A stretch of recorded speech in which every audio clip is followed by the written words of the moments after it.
Jess, thanks for stopping by. I know you wanted to speak a little bit about the Health and Wellness Fair that was coming up.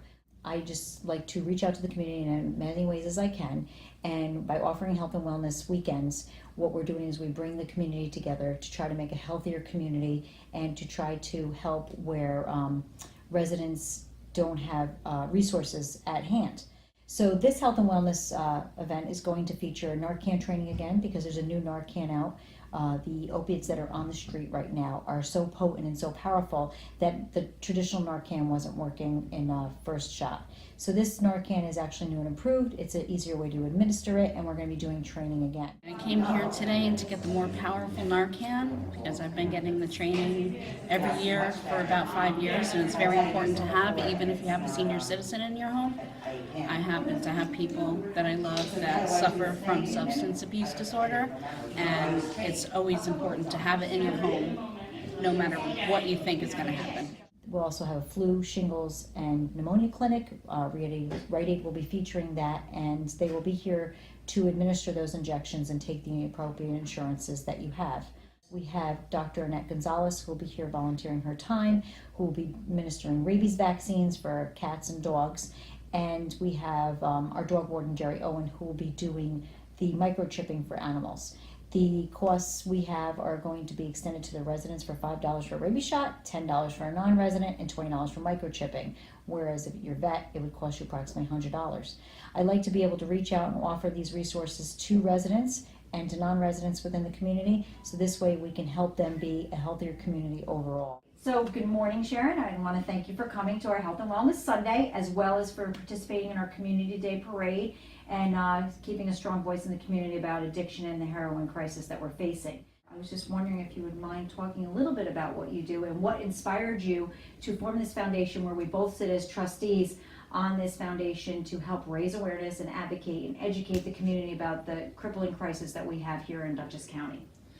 Well, I have watched you for years as you struggle to make this crisis known to the community, and you are a great supporter, and I want to thank you for that. And I never thought that I would ever have to be so closely involved.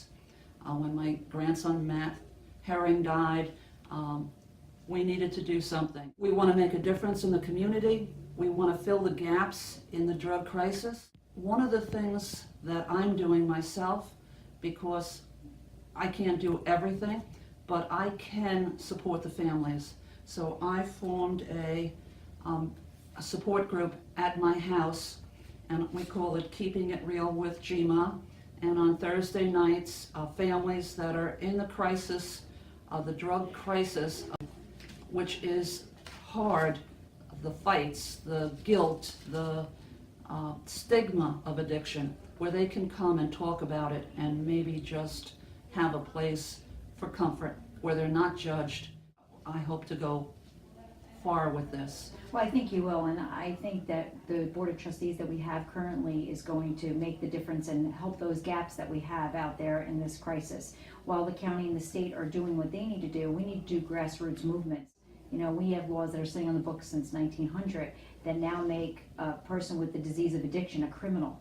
And it's the vicious cycle. And no matter how you look at it, you're continuously spending money to help the addict, whether it's, you know, institutionalize them or put them in jail or the criminal justice system. Instead, how about we put our efforts to 360 degrees of support? And I think that our foundation here is going to be that difference that we need.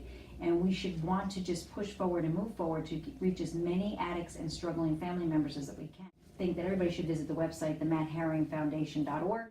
But to me, this is something that's very near and dear to my heart, as it was to you. And, you know, maybe we didn't reach Matt, but, you know, his name will live on, and we will reach many others in its efforts. I hope that's true. I know it's true. I look forward to seeing you here, and I hope that we have reached out in ways that other municipalities may not have. And I'm looking forward to this weekend, and I want to thank you again, Jessica, for always helping out with my events and our projects. We have many more coming up, so please stay tuned.